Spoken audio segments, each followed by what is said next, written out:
Hoje nós estamos aqui com a nossa querida doutora Helena Maria Diniz. Ela é advogada, é conselheira aqui da seccional, pós-graduada em processo civil e mestre em direitos fundamentais. Doutora Helena, a palavra está com a senhora. Seja muito bem-vinda a essa casa mais uma vez. Muito obrigada. A sua palestra é sempre um sucesso, né? Olha só, de público, que maravilha.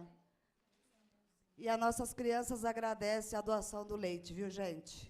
É muito legal. Vocês trazem o leite, a gente repassa para as instituições carentes, que a gente faz doação aqui na UAB. Muito obrigada a todos, e a palavra está com você. A doutora Clarice tem um compromisso, e ela só veio me prestigiar na entrada, que eu fico muito feliz, porque é uma amiga do coração, além de ser a mestre. Eu gostaria de deixar aqui um abraço para você, para o Humberto, e agradecer demais a sua presença. Tem também a doutora Ana, que vai compor a mesa. E vai assumir os trabalhos no lugar da doutora Clarice.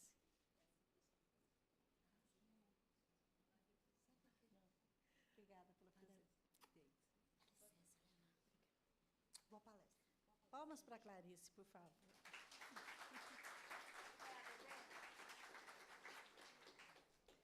Eu vou falar sobre assédio no ambiente de trabalho e a responsabilidade do empregador.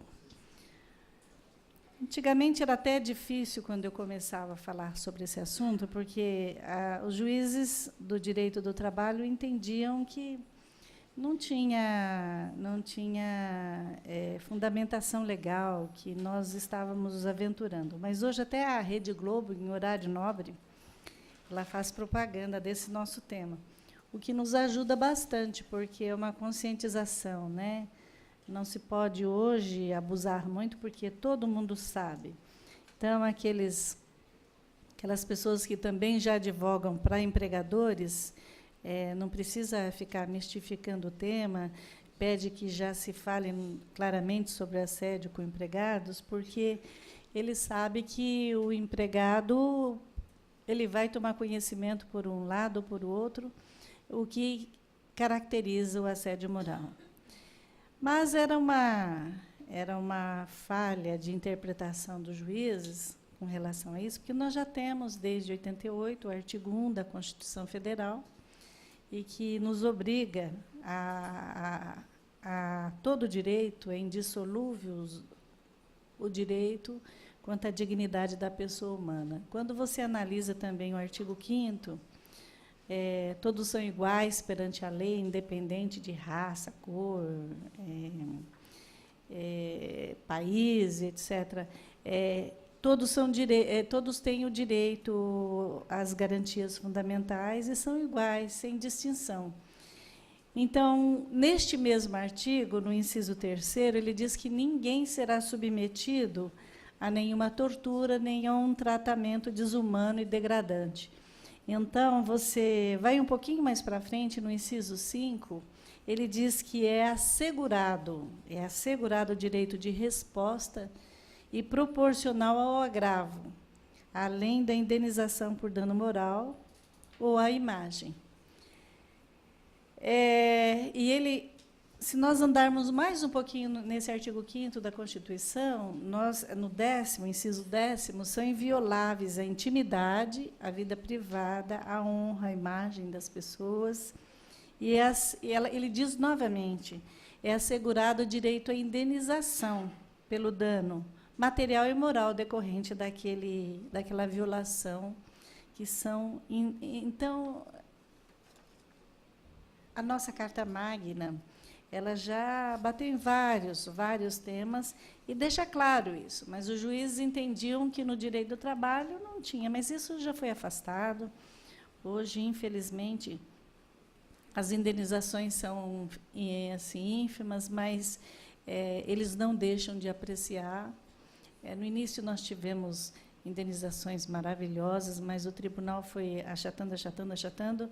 Nós, infelizmente, no Brasil, temos o Tribunal de Justiça, que até quantifica direito do consumidor, 3, 4, 5, 6, máximo que eles dão, R$10 mil, o que é muito triste, né?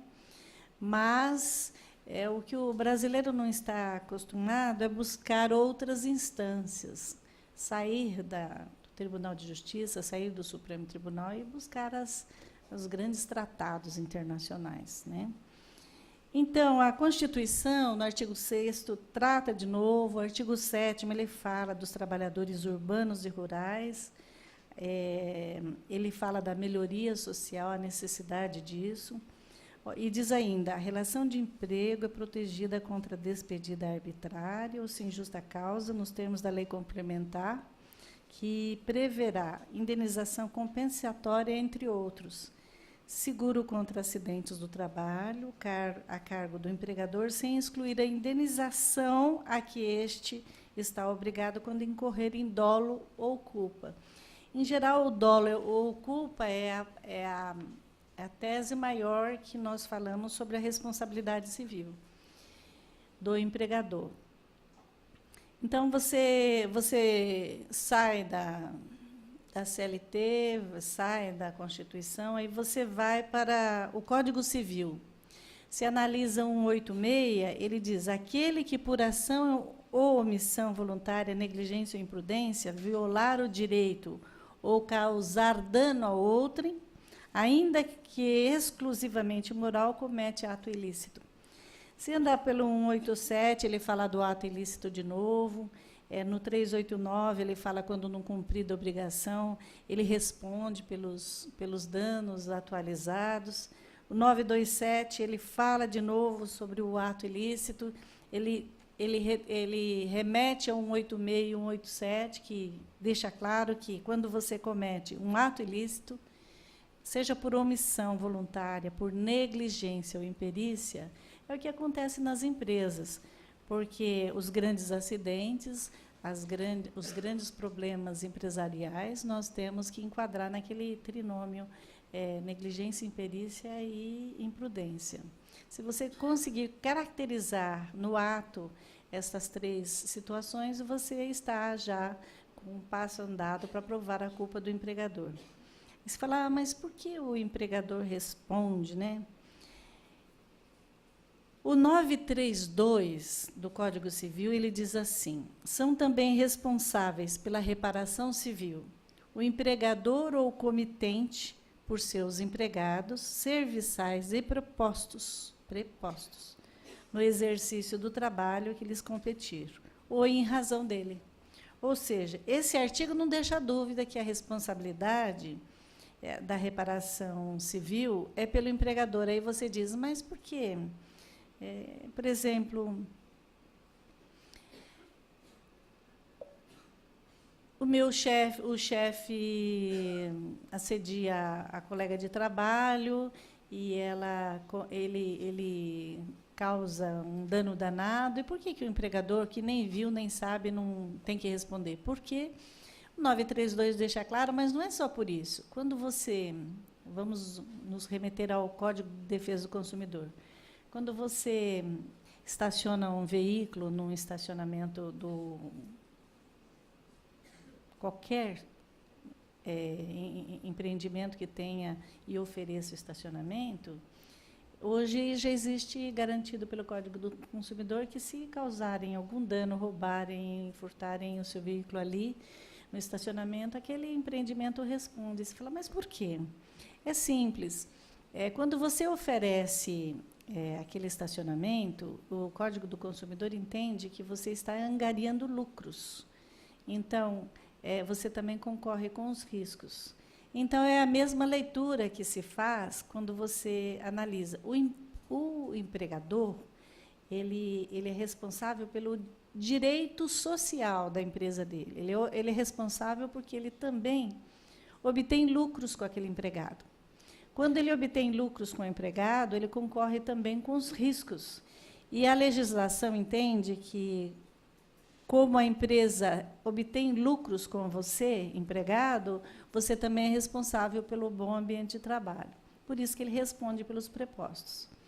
É uma discussão grande, mas que já foi superada. Mas existe também o direito de regresso. Existem técnicas para o empregador buscar o direito de regresso para aquele agressor. aquele assediador. Mas eu vou falar um pouquinho mais para frente aqui na minha fala, tá bom?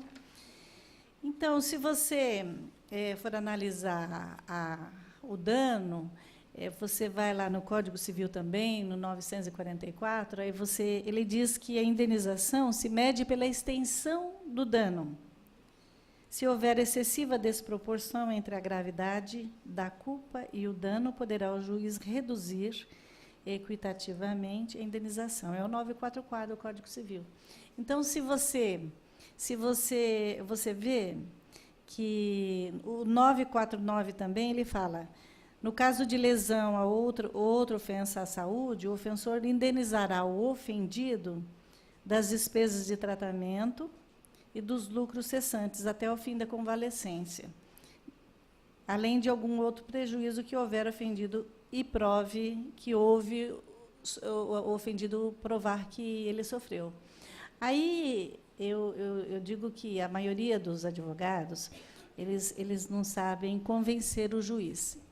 O advogado trabalhista, que eu também sou, e eu acredito que muitos que vieram aqui são, estou vendo um monte deles aqui que eu conheço lá do Tribunal do Trabalho, é assim, ele estava acostumado a fazer uma petição inicial muito rápida. Ele diz assim, foi dispensado sem justa causa, não recebeu aviso prévio. Ponto. Aí ele coloca lá no pedido, aviso prévio, 30 dias. Ou ele fala, obrigado à indenização, segundo a lei 11.000, aí ele faz aquela contagem especial hoje do aviso prévio e coloca lá, aviso prévio de tantos dias. Não foi indenizada as férias do ano de 2000 e tal, não. Ele nem fundamenta direito e faz o pedido ali. Às vezes ele faz até a fundamentação mais direitinho no pedido do que na fundamentação. Agora, com relação ao assédio moral, as indenizações foram caindo, e foram perdendo um pouquinho desse vulto bonito que ela começou, porque lá fora, se você chegar no supermercado e ter um preço aqui e no caixa ele tentar cobrar outra coisa, você pode pedir uma indenização, e não é pequena, pode ser do lote inteiro que está na loja. Então, eles levam muito a sério o direito do outro em relação ao seu limite de direito. Eles levam a sério no trabalho, por exemplo, tem indenizações, vocês já assistiram vários filmes e viram aquelas catástrofes, e quantos milhões, são casos reais que a gente vê aí fora. Mas nós ficamos naquela mesmice de 5 mil, 2 mil, 5 mil, e não faz nada. Por quê? O advogado, é culpa nossa, porque nós não fazemos um pedido correto também, nós temos culpa. Quando você for fazer um pedido de assédio moral, para você terá até ir lá para as câmaras internacionais, para você brigar sério sobre aquilo, você tem que, logo do início, no seu pedido, fundamentar a Constituição, você dizer que o artigo 5º diz isso, aí você faz na sua fundamentação as questões dos artigos todos que falam sobre a indenização, sobre o dever do empregador, o dever do Estado de cuidar disso, porque nós somos os campeões em coisas ruins. As empresas do Brasil são as campeãs em acidente de trabalho. Nós temos, por exemplo, o maior índice de agressão dentro do lar, por isso que foi feita a Lei Maria da Penha na calada da noite. Mas por quê? Uma Câmara de Direito Internacional obrigou ao governo brasileiro a estabelecer uma lei correndo, que vocês conhecem bem isso, são da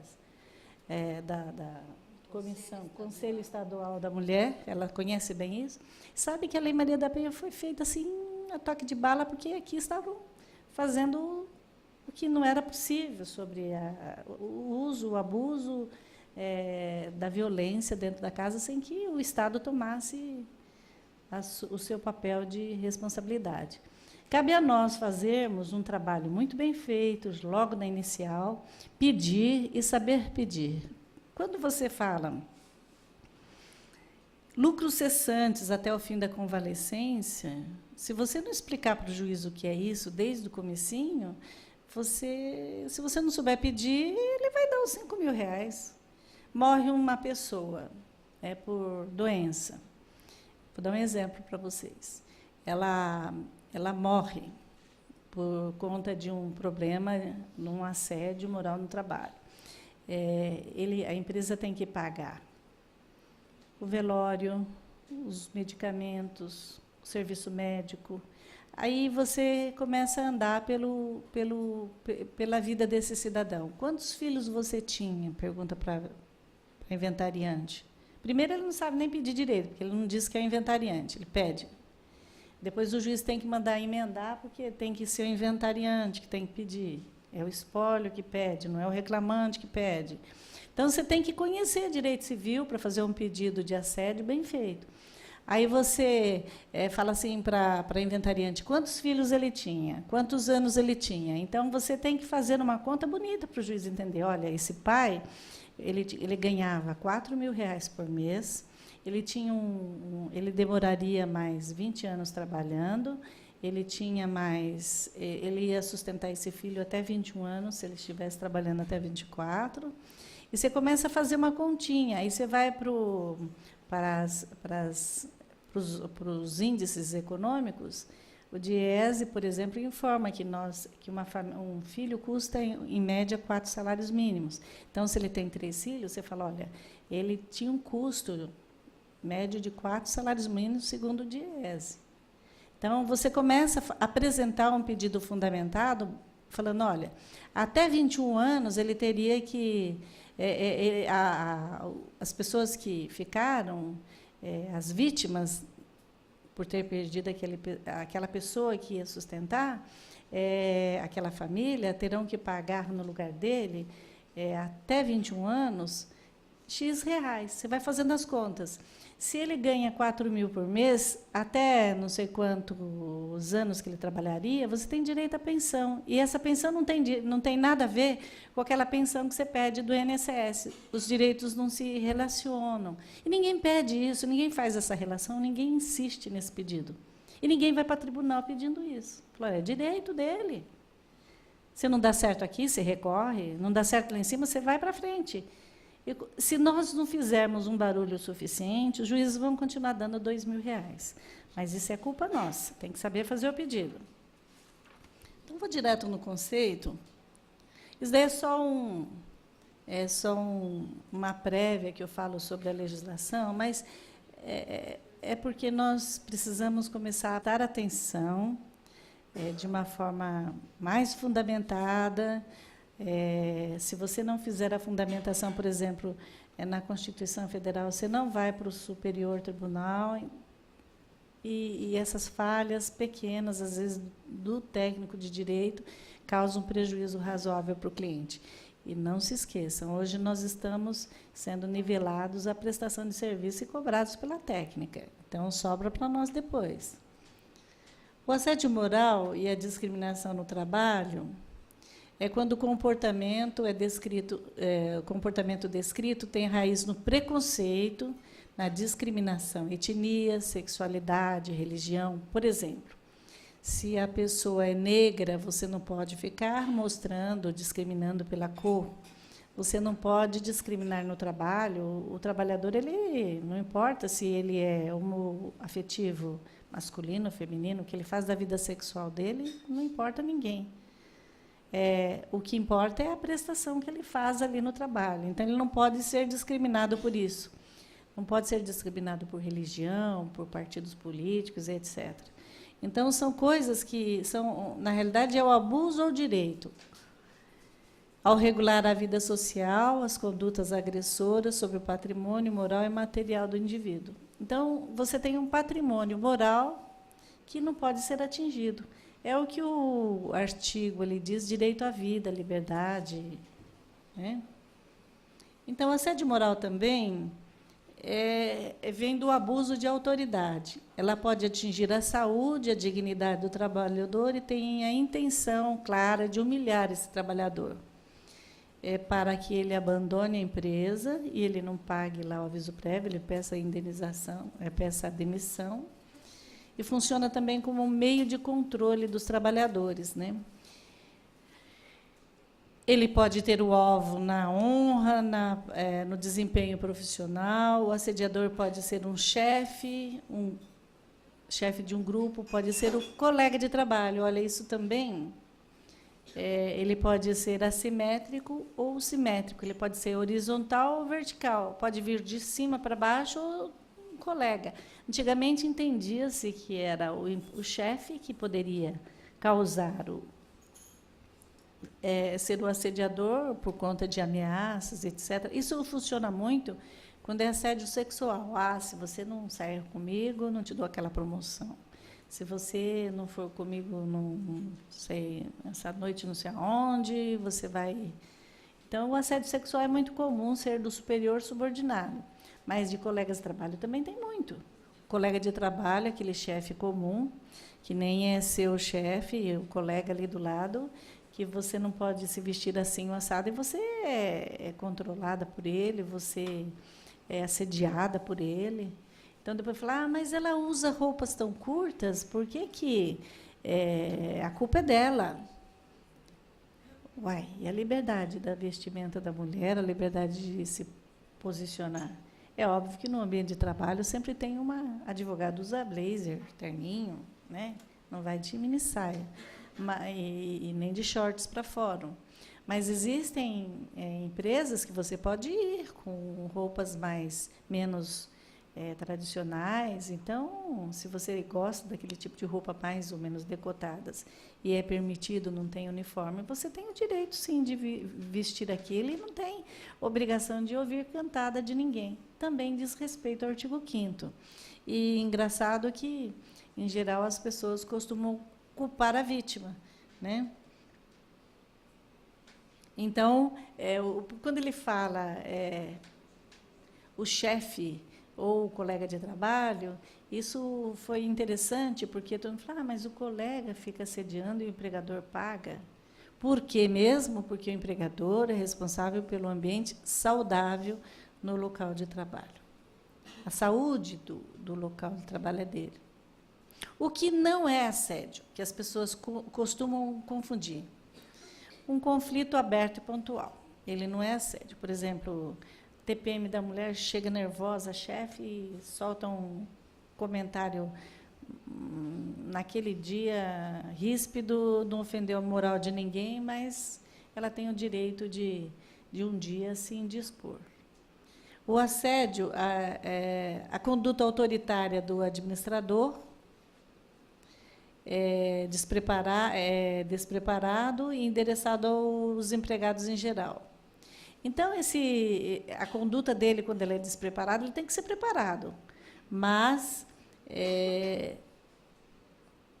ele não necessariamente a cobrança de resultados, a forma dele pedir, como ele pede, não é assédio moral. O que é assédio moral? Ou, senão, aquelas pessoas que, mesmo que ela... Se você me falar, ela é gorda, eu não vou ligar, porque desde criança me falavam, ô gordinho, gordinha, porque era apelido em casa. Mas você pode falar gorda para outra pessoa e ela se ofender moralmente e não se conformar. Então, você tem que ver também o nível de vitimação do agredido. Às vezes é problema psicológico dele, não é necessariamente o assediador que é culpado. Então, todos esses aspectos você tem que analisar.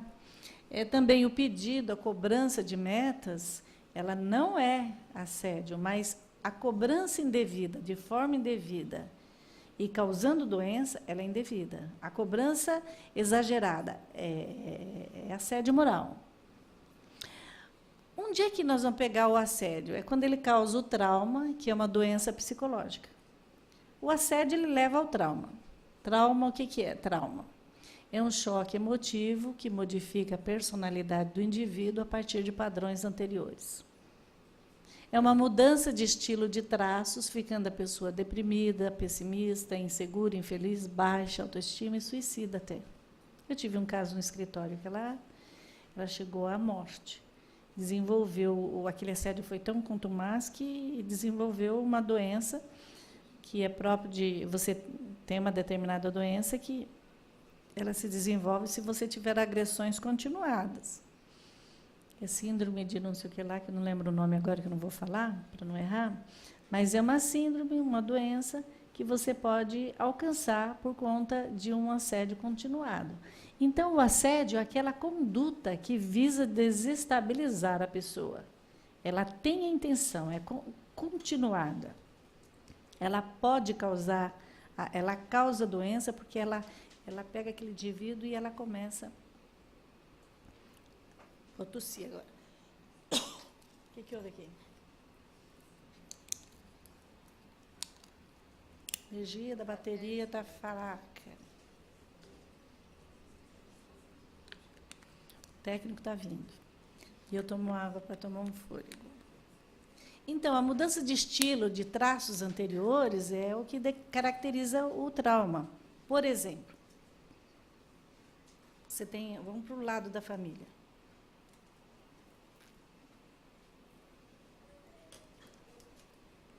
Você tem uma irmã que se casa, ela era uma pessoa muito feliz, muito tranquila, era linda, maravilhosa, vaidosa, se cuidava, né? De repente ela se casa e ela começa a se... Ela fica cada dia mais horrível, não visita a família de jeito nenhum, ela começa a se afastar. Alguma coisa está acontecendo naquela família. Você, como irmão, você tem a obrigação de verificar se ela não está sendo assediada pelo marido, o que está acontecendo ali, se ela não está sendo violentada psicologicamente, porque o trauma é aquilo que você não pode ter uma mudança radical por conta de um fato.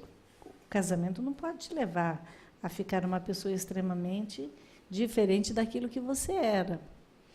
O trauma é assim, você tem padrões, e quando você passa por uma situação, você muda aqueles padrões. É muito comum para quem é, por exemplo, sequestrado. A pessoa diz que o sequestro ele equivale à perda de um filho, a um divórcio muito traumático, que a pessoa passa por aquela experiência tão ruim que ela nunca será mais a mesma. Eu costumo dizer que experiências ruins é para você crescer, mas não para você se traumatizar. Mas se você ficou traumatizada, é porque, de alguma forma, aquele fato te causou muito mal. Então, dizem que, por exemplo, a pessoa que foi sequestrada... Como é seu nome? Fernando. O seu? Paulo. Tive sorte hoje, porque de vez em quando pego uns nomes aí que eu não acerto de jeito nenhum. O Paulo, analisando o Paulo ali sentado, olhando, né? Ele tem um aspecto assim de uma pessoa vaidosa, tem tudo combinando ali, o terno, a gravata, tudo arrumadinho. O Paulo deve ter, pelo jeitão dele, não precisa ser você não, mas estou dando exemplo, tá? O Paulo, antes, ele tem, por exemplo, o lugar na mesa para ele sentar, o lugar no sofá que ele gosta, o lugar da cama que ele dorme, o perfume que ele mais usa, ele tem esses padrões materiais de primeira grandeza que ele cultua. A cervejinha sendo servida no copo certo. O Paulo tem... Ele deve ser o dono do controle da televisão, porque ele é assim, né? Chega e comanda.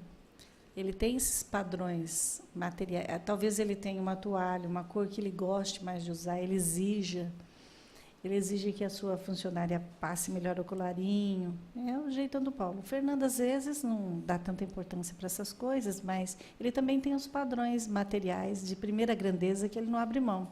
Ele também deve ter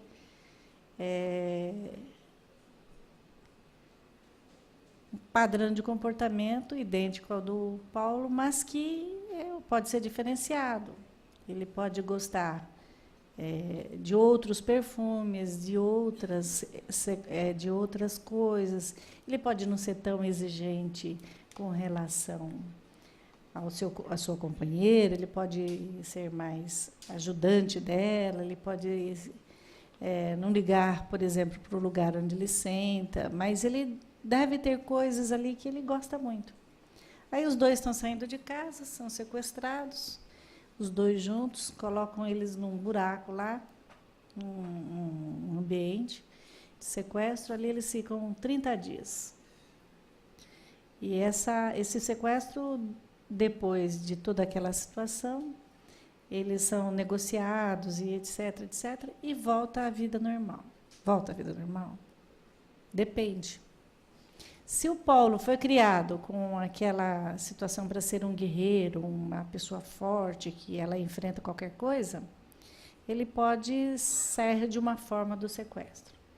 O Fernando, por sua vez, pode ser uma pessoa mais sensível, ele pode não entender essa questão, ele pode ter sido educado, por exemplo, como filho único, protegido, e ele vai ter mais medo, ele vai ter síndrome do pânico. Então, cada um vai depender da raiz de onde veio, de como ele foi educado. Por isso que o trauma, quando o advogado analisa um cliente que ele vai contar ali a sua história, ele tem que entender que existem Paulos e Fernandos, e que os dois têm raízes diferentes. E que o trauma para o Paulo pode ter uma qualidade ou pode ser um acréscimo. Ele, de repente, pode desistir de toda aquela situação que ele tinha, de exigir isso, aquilo, né, Paulo? E chegar à conclusão que nada daquilo era importante. Como ele pode ficar mais exigente. Posso morrer amanhã, eu quero isso mesmo, é meu direito. Então, ele nunca mais será o Paulo de antes. Outro dia eu falei isso e uma psicóloga levantou a mão e falou assim, como assim? A senhora não sabe que psicólogos consertam? Eu duvido, viu? É igual um divórcio cheio de traumas. Dizem que equivale à perda de um filho. A ordem natural, às vezes, é perder um pai, aí você perde um filho. Tem gente que entende essa questão humana da perda do filho. Tem gente que não sara nunca mais, sofre o resto da vida. Então, vai depender da raiz, de como você veio. Então, quando você recebe um cliente no seu escritório, o conselho que se dá é que você não faça discriminações e não entenda como ele esteja sendo vitimado, que ele seja um coitado, nada disso. Você vai entender que, para ele, aquele drama existe. Só que você tem que tomar alguns cuidados como advogado, porque é assim, se o juiz entender que você inventou tudo aquilo, pode sobrar para o advogado, dizer que você está inventando, que você está querendo ganhar dinheiro com a indenização. O juiz é doido para achar que a gente ganha muito dinheiro. Porque ele tem aquele salário lá, ele vê o alvará saindo, ele fica fazendo aquelas contas de 30%, ele fala, nossa, esse advogado no mês recebeu o que o ano recebeu o ano inteiro. Ele tem inveja da gente. É verdade. O juiz tem inveja de advogado. É inveja. Então, ele fica com uma raiva danada de advogado, ele acha que nós inventamos aquela história lá. Então, vocês tomem cuidado. Então, qual é o cuidado primeiro que vocês têm? Hoje, todo mundo tem internet, tem rede social, tem Face, tem tudo. Então, o que vocês têm que fazer? Vocês têm que pedir primeiro, se ouve a pessoa, é dever nosso, nós somos meio que padres, psicólogos, você ouve tudo o que ele tem para te contar. Só que você pede para ele te escrever um e-mail e falar, olha, eu não quero perder nenhum detalhe, eu quero ficar tranquilo na transparência da minha petição. Você, por favor, me mande um e-mail. Eu acho muito ruim aqueles advogados que mandam o cliente assinar junto. Não, eu sou um profissional, eu acho que ele tem que assinar e acabou. Tem que assumir o trabalho que ele faz. Ele é um técnico, ele é um profissional. Não gosto de assinar junto, não. Mas eu exijo dele, coloco no contrato, por exemplo, o que ele quer de indenização, porque ele pode... quanto vale a moral para o Paulo? Não é, Paulo? Aquela dor que você sofreu com aquilo. Pode ser, para você, 5.000, mas para o Fernando pode ser 100.000. Ou para você 100.000, para ele 5.000. Então, você tem que ter isso escrito, ver a expectativa do seu cliente. E você tem que ser um pouco fiel a ele e explicar por que você vai colocar o 100 ou não. Porque, assim, se você está acionando uma farmacinha de esquina, que a farmácia não vale R$50.000, você pedir 100.000, você vai acabar com todo o empreendimento da pessoa. Mas, se você vai acionar um banco, aquele feito por você, que tem um monte de dinheiro... Eu disse o nome do banco? Não, né? Você pode pedir muito dinheiro, sim, porque ele tem dinheiro. Ele tem que cuidar bem do social dele, porque ele tem condições de ter uma rede bem elaborada, não é não? Então, é assim que você analisa o pedido também. Mas você tem que ter por escrito aquilo que o seu cliente quer, mas jamais colocar o que você acha que é importante. Porque o juiz também pode entender que você está querendo levar vantagens. Tá? Então, escreva, se cuidem, porque nós somos prestadores ultimamente, estamos sendo cobrados, e tudo nós somos culpados, e o juiz ajuda. Aí você conta lá na sua petição que ele foi assediado o tempo todo pelo colega de trabalho. E a moça conta com riqueza de detalhe, traz lá alguma prova, e, enfim. E aí, chega na primeira audiência, o juiz senta na mesa, o juiz, tem acordo? Não tem. Então, a primeira providência em assédio, o que você tem que fazer? Segredo de justiça, porque senão você vai causar mais constrangimento para o seu cliente, porque aquela sala está abarrotada de advogado. Hoje, até partes estão entrando lá e o juiz não está vendo se é advogado ou não, está assistindo a audiência. Então, você tem que fazer o quê? Você tem que pedir segredo de justiça. Quer causar um impacto legal na audiência? Quando chega o juiz e fala assim, tem acordo, doutora? Vamos ver se tem acordo? Né? Vamos perguntar? Você fala, pela ordem, excelência, é segredo de justiça, dá para a senhora esvaziar a sala? E ela, Aí ela vai ler.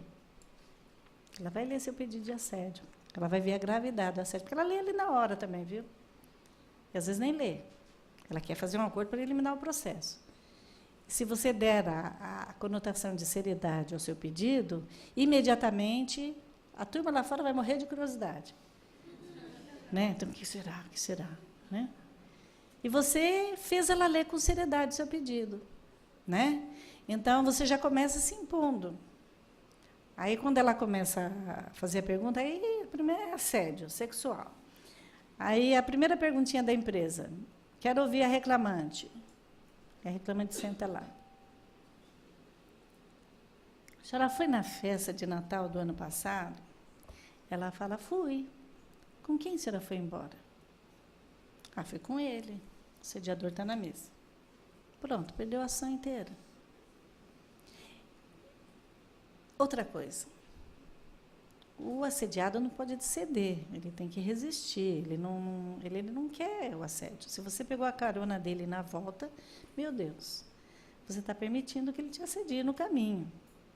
Está aceitando o convite dele. Então, esse seu cliente tem que ser muito bem instruído, não pode se falar que pode instruir, mas você tem que dizer para ele, olha, você aceitou, você fez, você queria, não queria.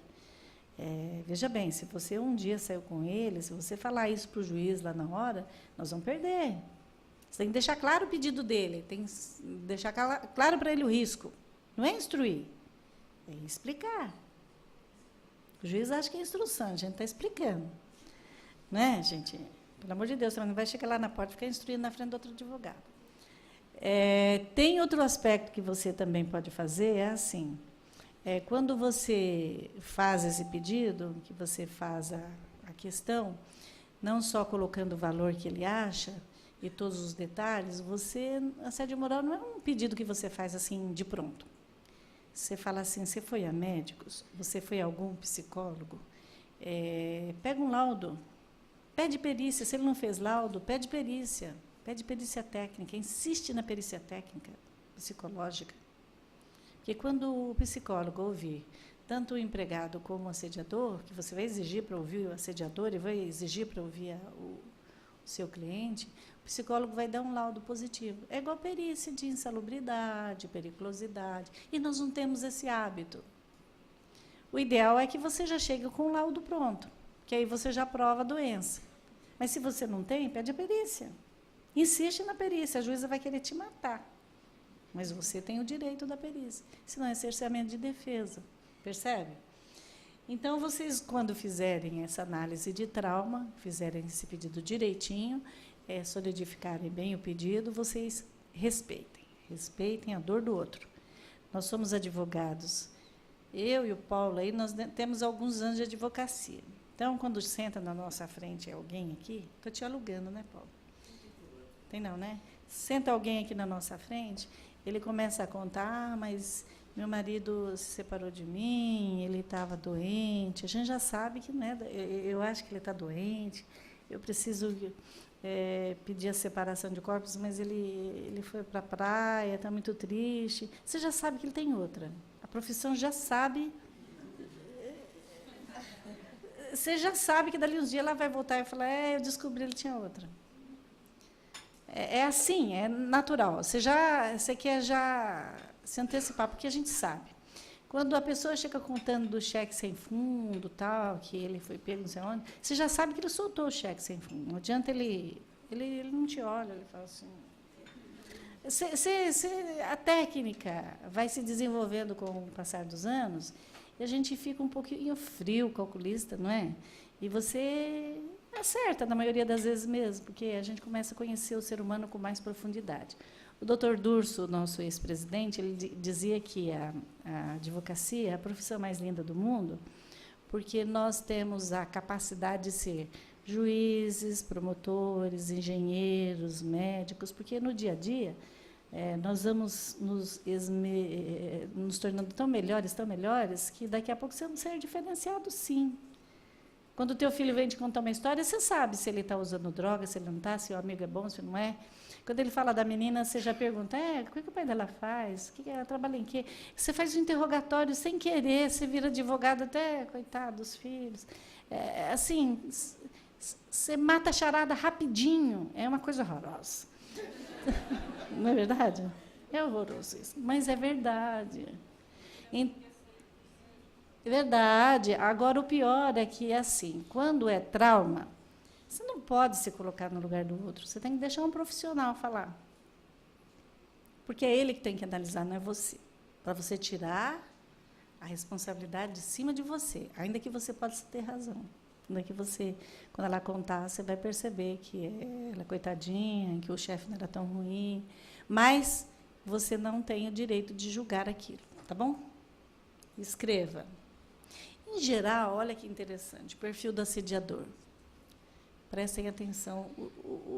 Em geral, ele foi educado com violência na infância, ele entende que o respeito só será alcançado pela violência, tem o mesmo comportamento com os familiares, é uma pessoa doente psicologicamente. Psicologicamente falando. Ela é insegura, incapaz, com síndrome de inferioridade. Em geral, o assediador é assim.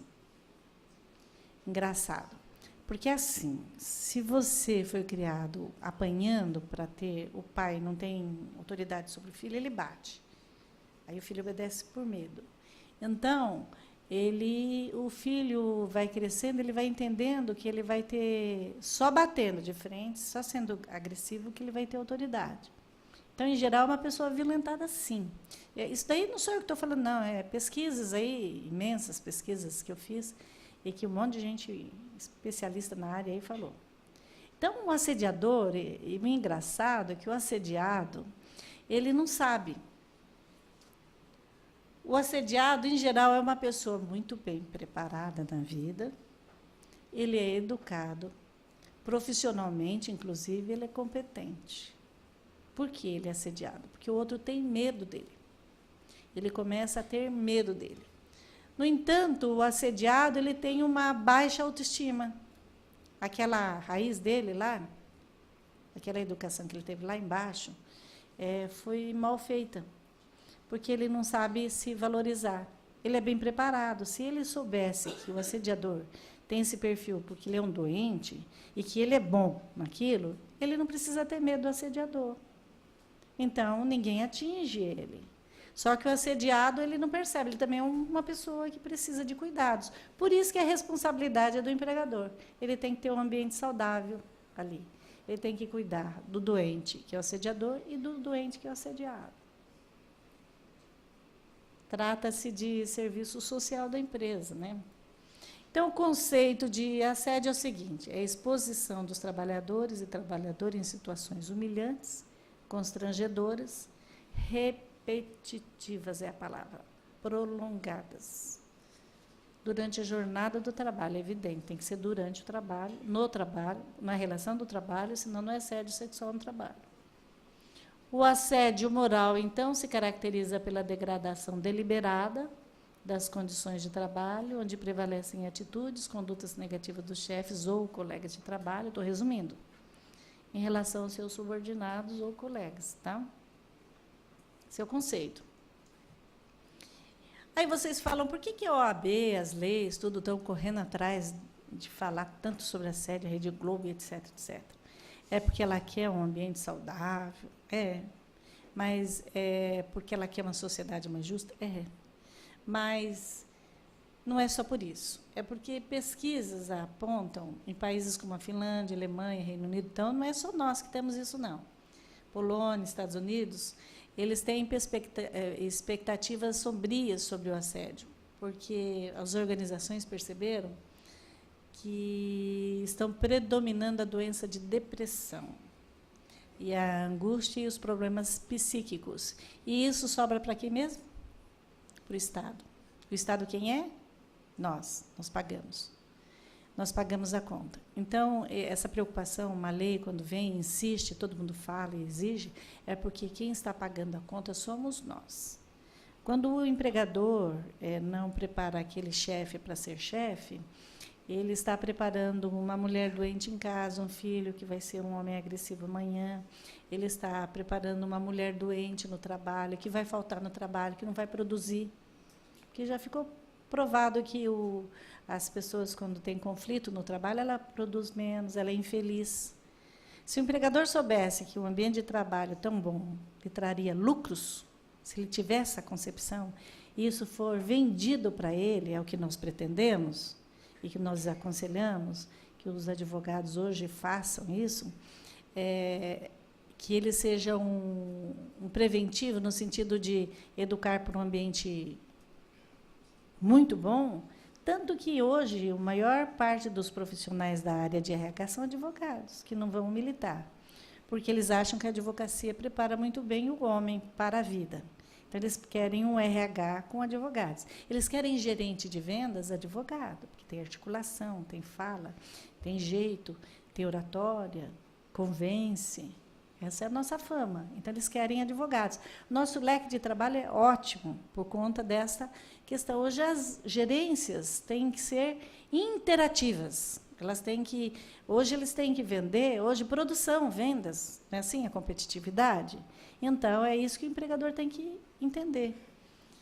Então, como as organizações internacionais entendem que isso está prejudicando demais as organizações, tanto o Estado como as empresas, elas estão atentando para essa questão. Estão brigando muito para que o assédio diminua. Estão querendo indenizar. Aí fora, realmente, uma empresa que assedia os seus funcionários, toma cuidado. Aqui o povo está relaxando um pouquinho por conta das indenizações, que são baratinhas. Mas se vier uma condenação hoje, uma condenação amanhã, uma condenação depois de amanhã, o Ministério do Trabalho também, se você denunciar no Ministério do Trabalho, ele tem multas, ele tem os estudos. Você pode denunciar no Ministério do Trabalho. Isso eu não aconselho muito, porque aí o advogado perde causas, né? Mas, se o empregado quiser, ao invés de contratar um advogado, ir lá no Ministério do Trabalho, tem um setor que só vai na empresa detectar se tem um problema. Se tiver mesmo, ele é multado. Está na lei. E isso está falando na Rede Globo. Então, as empresas estão sabendo que podem ser fiscalizadas, né? Em horário nobre. Então, o que é assédio? É uma violência psicológica, um resumo para vocês entenderem.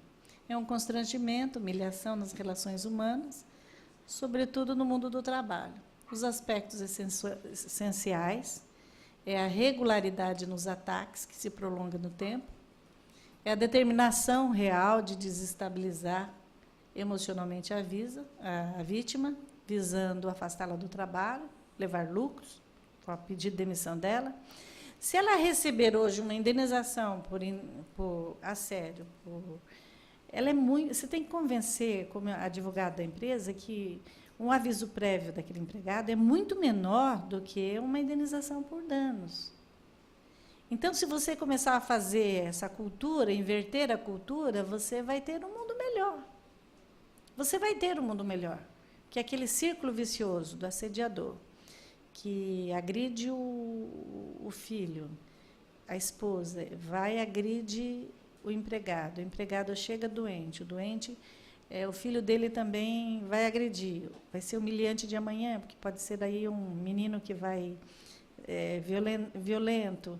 Quem vai pagar a conta somos nós. Então, quando você vai curando, vai fazendo o seu papel de advogado, você vai vendendo a ideia de um ambiente saudável, você está vendendo, não, você está colhendo uma sociedade mais justa, porque é um círculo vicioso. Perceberam? Então, o nosso papel é melhorar o ambiente de trabalho. Então, é um atentado contra a dignidade da pessoa humana, como eu falei, tem vertentes nos direitos constitucionais, que diz respeito à imagem, à intimidade, à honra, à saúde e ao preconceito. Tem várias coisas que são determinantes para ser considerado o assédio.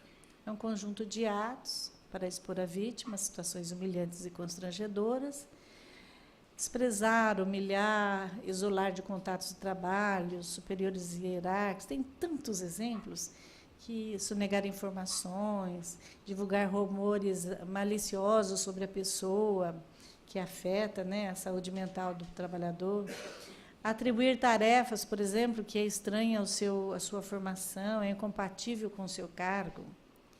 Vou dar um exemplo para vocês.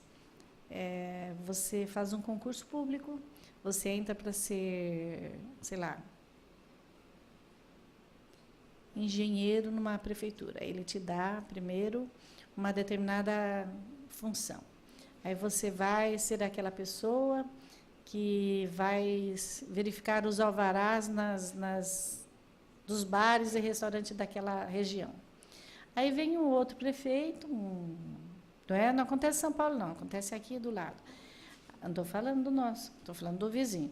Aí esse prefeito traz a curriola dele e põe novos engenheiros ali. Aquele engenheiro concursado, aquele que foi determinado para aquela função, é muito comum no Estado. A maior parte das ações hoje é contra o Estado, são de funcionários públicos, inclusive escolas, de professores que eram professores, não são diretores. Aí ele traz os seus engenheiros que vai fazer esse trabalho, porque ele vai arrancar o dinheirinho dele lá dos bares que não tem para buscar o alvará, e ele começa a criar aquela caixinha das eleições. Todo mundo sabe que é assim que funciona. Quem trabalha em bairro, em comunidade de bairro, sabe que é assim que funciona. Então, aquele engenheiro que foi concursado, que teve o seu diploma, que teve a expectativa, estudou para caramba para aquele concurso público, ele vai ser um arquivador de projeto, um arquivador de alvarás, que o outro trabalhou.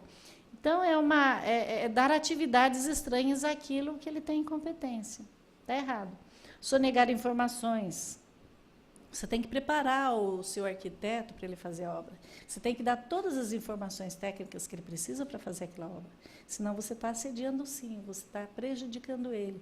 E, às vezes, muitos chefes fazem isso justamente para puxar o tapete dele. Ele faz um projeto hoje errado, faz o projeto depois errado. Aí, depois de medos de projeto, ele percebe que foram dadas bases erradas para o projeto dele.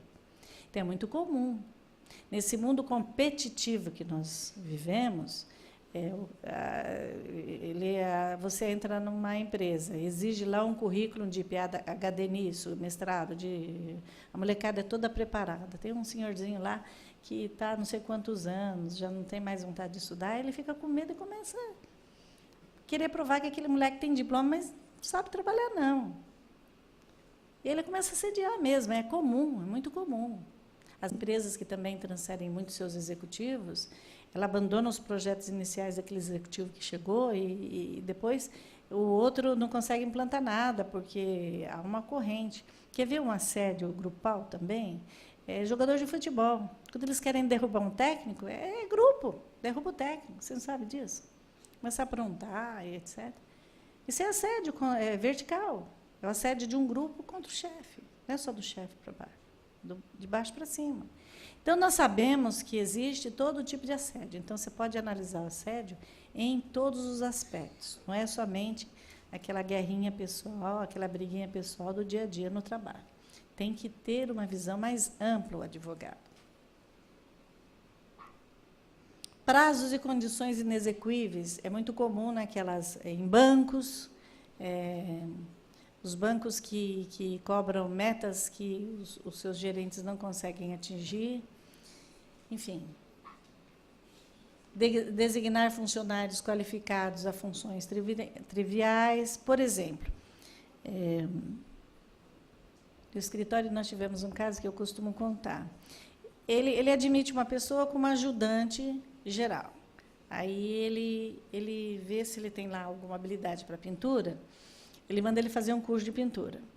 Essa pessoa era um limpador de banheiros. Tem que tomar cuidado, porque às vezes eu solto o nome da empresa, eu não posso. É assim, tem no hangar do aeroporto, tem aquele monte de banheiros. Aí ele vai lá, ele faz a limpeza de 40, 50 banheiros. Aí ele percebe que ele tem uma certa habilidade, manda ele fazer um curso de pintura. Ele faz. Ele começa a pintar paredes. Depois ele percebe que ele é muito detalhista. Ele vai pintar o Logan do avião. Aquela pessoa vai criando uma autoestima, porque ela vai sendo especializada, né? Aí falta um dia o ajudante, você não pode pegar aquela pessoa especializada e jogar para limpar o banheiro, tirar o papel. Isso é assédio moral. Não pode. Então, designar funcionários qualificados para funções triviais. Todas as funções são importantes, desde aquela que ele começou como a última. Mas aquela que ele está exercendo hoje tem que ser respeitada.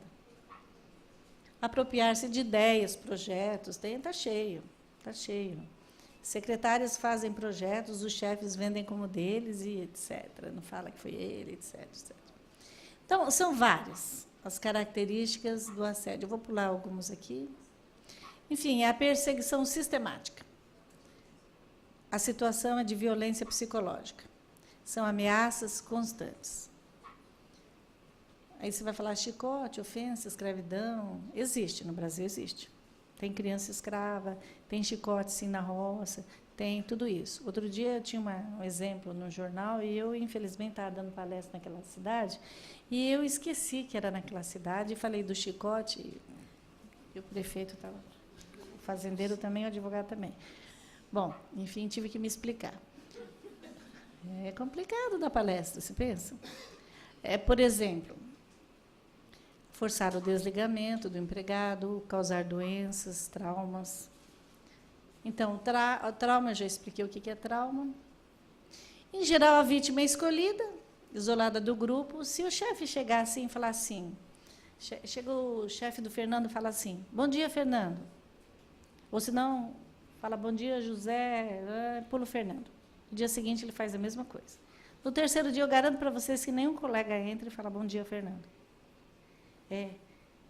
Vocês já ouviram falar daquela questão da inconsciência coletiva? Ele vai estabelecendo contrato na sua consciência de que, se você cumprimentar o Fernando, você está contra ele.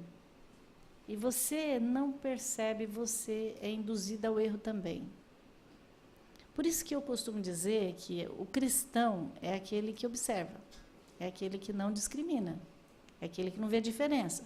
Porque se você se deixar levar, você vai. É igual ao consumo. Você não precisa do sapato, mas se eu todo dia, aquela marca... eu posso escolher qualquer mulher aqui na plateia e perguntar se ela sabe quantos sapatos ela tem, ela vai dizer que não sabe. E se falar que sabe, é mentira. Porque a gente ouve uma propaganda de sapato e compra. Vê um modelinho novo, compra. Porque nós somos induzidos no nosso inconsciente coletivo e consumimos. Nós não temos uma noção exata do que nós precisamos, nós consumimos.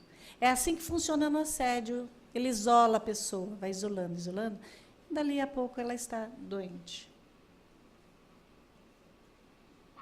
O assédio sexual, gente, é muito mais fácil, né? O apaixonado, em geral, ele dá furos. Ele manda e-mail, manda flores, dá cantadas em público, se aparece. E hoje tem gravador, e-mail, tudo isso serve de prova. Não precisa nem mandar no laudo, você manda os bilhetinhos, já é assédio sexual. Implicações. É ferir a liberdade sexual da pessoa, que obriga a fazer aquilo que ela não quer, ou se comportar de uma forma que ela não precisa.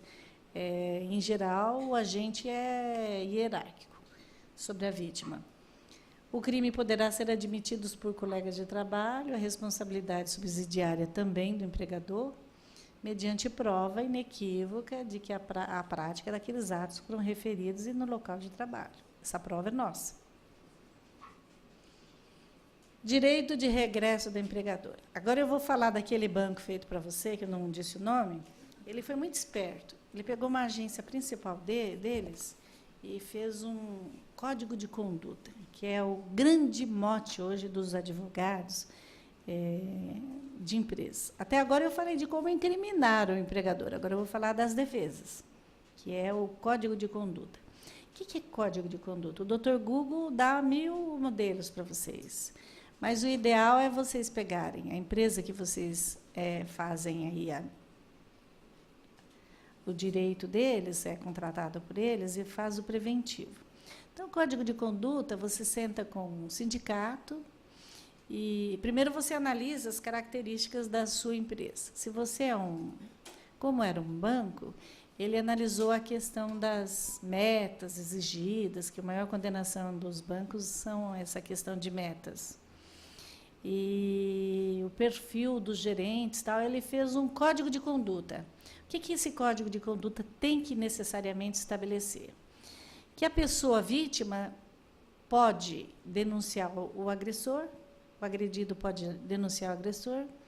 Outra necessidade é o empregador oferecer à vítima e ao agressor tratamento médico, que é muito fácil para eles, porque tem convênios médicos, encaminha para os seus médicos, assistentes sociais, psicólogos.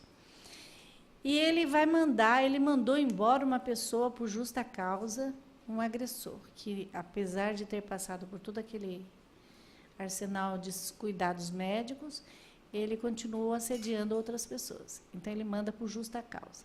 E curiosamente, essa pessoa que foi dispensada por justa causa, ela conseguiu reverter no tribunal. Só que ele usa hoje como elemento de defesa, porque ele fala, eu cuido.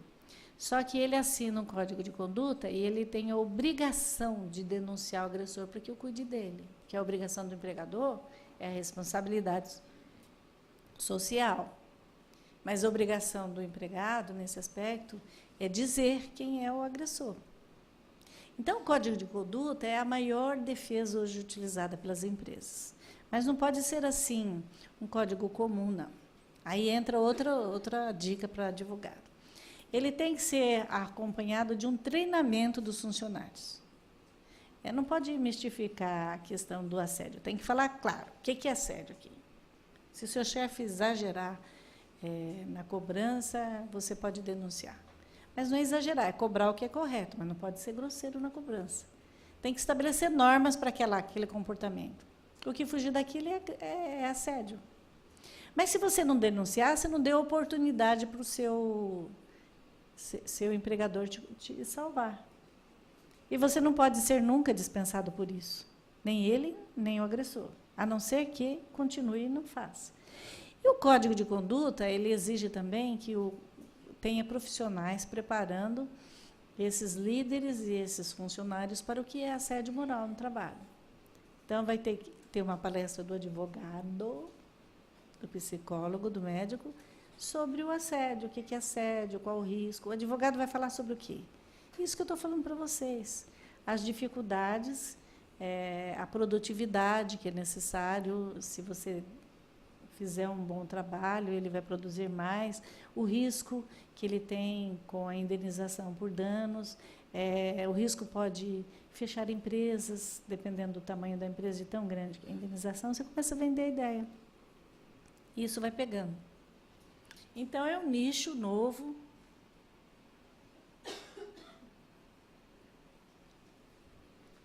A OAB, inclusive, faz locação de vídeos, né? Pode pegar os vídeos todos de todo mundo que fala sobre assédio e preparar a sua palestra e usar. Então, a ação proposta, eu já falei, a competência é a Justiça do Trabalho, pode compreender todos os pedidos, inclusive de indenização de danos morais e materiais. A prescrição não é mais incontroversa. Os artigos eu já falei. Estão aí os artigos. O pedido de indenização pode compreender o dano material e moral, a relação de causalidade entre o dano, o trabalho desenvolvido pelo obreiro, dolo ou culpa do empregador, você tem que fazer essa prova, que são a responsabilidade por lei, teoria do risco social, subjetiva, dolo do patrão ou preposto, tem que provar a culpa. Você tem que fazer a prova da culpa, que é a negligência, imprudência e imperícia. É pegar o caso e conceituar. Isso, em geral, a perícia consegue. Aí você faz aquelas perguntinhas técnicas para o perito, tentando buscar esse trinômio aí da culpa, e você consegue. Os danos, vocês sabem, já falei, as despesas, danos materiais, hospitais, cirurgias, remédios, fisioterapia, psicólogos médicos, enfermeiros, funerária, lucros cessantes. É aquilo que ele deixou de ganhar, que eu expliquei lá, a questão do morto. Danos morais. O ressarcimento do dano moral é responsabilidade civil do empregador, será fixado de acordo com as sequelas e os prejuízos, está no 930 e poucos do Código Civil, que eu li há pouco. O montante pode ser concedido por pensão mensal. A indenização moral, ela é estabelecida, é subjetiva, você dá de acordo com o pedido, mas você pode induzir, como eu expliquei. E tem que ser vista a posição social daquele que pede e daquele que paga, né? A intensidade, a duração e a repercussão daquela ofensa. São essas as situações que você tem que analisar. O tamanho do dano, o tamanho do bolso do outro, em resumo, e o tamanho do prejuízo que ele causou. Aí você fala, mas como é que funciona esse lucro cessantes?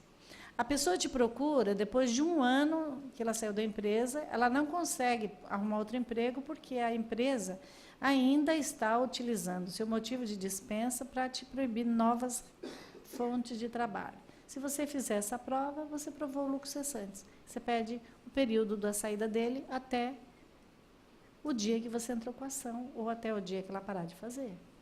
Vou dar um exemplo para vocês.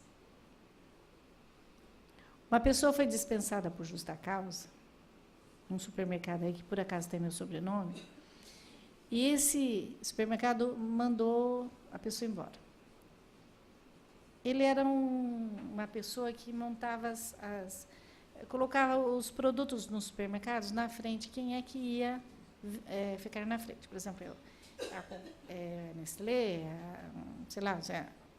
Então, ele põe o produto que ele achar aqui na frente. Então, as empresas, em geral, ficam muito atrás desse profissional. E ele é uma pessoa muito considerada, tem que ser uma pessoa muito respeitada. Essa pessoa, ela tinha 10 anos de casa e era muito conceituada. Um determinado dia, lá, numa reposição de mercadoria, ela passou a mão num aparelho eletrônico. Ela foi mandada embora por justa causa. Foi pega pelas câmaras, foi pega. Câmaras. Não usem câmaras para mandar embora, mas pode utilizar a prova de uma forma subjetiva. Tá? Câmaras é para segurança, não para vigiar empregado, entenderam? Dá assédio moral também, usar a câmara para isso. Mas voltando ao meu caso. Através das câmaras, eles conseguiram fazer a prova da justa causa dele, mandou ele embora por justa causa. E aí ele veio me contar, eu não arrumo mais trabalho, eu perdi minha esposa, meu filho... a senhora tem que reverter essa justa causa. Eu falei, você pegou mesmo o aparelho? Peguei. Fui filmado, ficou provado. Mas você, não adianta entrar, você vai perder. Eles tiveram razão de te mandar por justa causa. Você não acha? Você, como chefe, não ia fazer a mesma coisa? E você tenta minimizar, mas mostra para ele que a justa causa é pertinente. Aí ele falou, não, mas não é certo, eu não consigo hoje mais entrar em supermercado nenhum, eu não consigo entrar, eu fiquei doente. Todo lugar que eu vou, está lá o meu aviso, que eu estou proibido de entrar naquele supermercado. Opa! Quanto tempo o senhor saiu de lá? 2 anos. Está fazendo 2 anos agora. Está para inteirar 2 anos que eu saí de lá. Opa, espera aí. Então, o senhor vai em todos os endereços, faz uma câmera, põe o endereço, a rua, o número, tira uma fotografia atualizada, né? Pega Ah, não tenho coragem. Ah, manda um profissional lá fotografar esse aviso. Aí ele foi em 12 estabelecimentos, Estado, São Paulo, né? E consegui, juntei as 12. O que eu ganhei lá? Justa causa? Não. Danos morais. Como é que eu ganhei? Ele ganhava 12 mil reais por mês. Vamos fazer umas continhas para vocês entenderem? Ele ficou quase 18 meses desempregado por causa daquele aviso. Eu ocupei o aviso. Lucros cessantes, o que é mesmo? O salário dele. 12 meses vezes, 12 mil vezes 18. Quem é bom de matemática aí? Opa, quem é o... Esse não é advogado, ele é engenheiro. 216. Aí ele falou para mim que ele fez o divórcio por conta que a família não... Né? Quanto custou advogado? Você imagina? Chuta o número. Ô, engenheiro, chuta o número. 15 mil. 216 mais 15? 231. O psicólogo que ele foi? Cada sessão, 300 reais. Uma por semana, 300 vezes 4? 3.200. Vezes... Isso. Qual o valor do pedido da indenização? Justo, lucros cessantes? Vocês entenderam? Eu comprei uma pajerinha com aquela indenização e o juiz deu. Vocês duvidam? É verdade. Deu. Foi muito mais. Fácil. Você percebeu que conta você tem que fazer? Como é que funciona? Dei o recado. Não diga que eu falei. E eu não disse o nome do supermercado, eu disse? Eu disse o nome do banco? Não disse. Hoje eu consegui. Bom, a OIT recomenda o Código de Conduta, como eu expliquei. Ele lembra o CIPA, só que ele não pode ter as características do CIPA, porque o CIPA é assim, só estar aqui nas fábricas, solta aquela buzina, todo mundo sai correndo e sabe que não vai ter um acidente. Quando tem um acidente, todo mundo morre. Mas o assédio não, o assédio tem que ter a ata, você tem que assinar a ata. Na defesa, quando você leva a cada 6 meses a assinatura dele lá naquela ata. O sindicato também te ajuda. Quando o sindicato vê que é a favor do empregado, ele assina. É muito bom. Registro no sindicato do Código de Conduta e conscientização, treinamento dos empregadores. Então, é um investimento, né? Utilização de Código de Conduta é um investimento. Tem que ter um ambiente saudável, tem que ter a conscientização das normas de condutas, eles têm que saber o que é o Código de Conduta, onde é que pega, não pode ter, de jeito nenhum, a cobrança de comportamento, tem que ter, a anuência do empregado para denunciar o assédio tem que ser segura e não insegura, não tem que ter punição. Tem que ter o trabalho preventivo do médico, do assistente social, dos recursos humanos, do advogado. Então, nós temos que, no assédio sexual, tanto como advogados como empresa, encarar o problema, não mistificar. Mesmo porque, se você não encarar, não falar direitinho, a Rede Globo vai falar. Tá? Tratamento personalizado ao assediado, enviando a psicólogas. Demitir por justa causa assediador, é uma prova. E ter uma gerência interativa, e etc. Bom, gente, a solução é a prevenção. E o pedido tem que ser honesto. O recado final que eu dou é o seguinte: nós vivemos num mundo onde o outro não importa muito, não. Importa o sucesso que eu vou fazer. É muito difícil, a concorrência é desleal.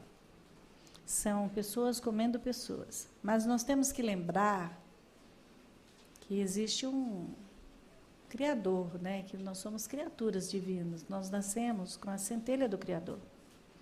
Nós somos bons por excelência, nós somos transformados, no fundo, na nossa criação, em ser pessoas menos ou mais boas, né? Então, nós temos que sempre buscar o bem, porque se você tiver o bem em relação ao outro, você tem o bem comum. Eu costumo dizer que o maior predicado do homem, depois do amor, é a polidez. O maior predicado do homem, depois do amor, porque o maior predicado do homem é amar. O segundo predicado dele é ser polido. O homem polido, ele chega no topo das montanhas e com sucesso. Vocês podem acreditar.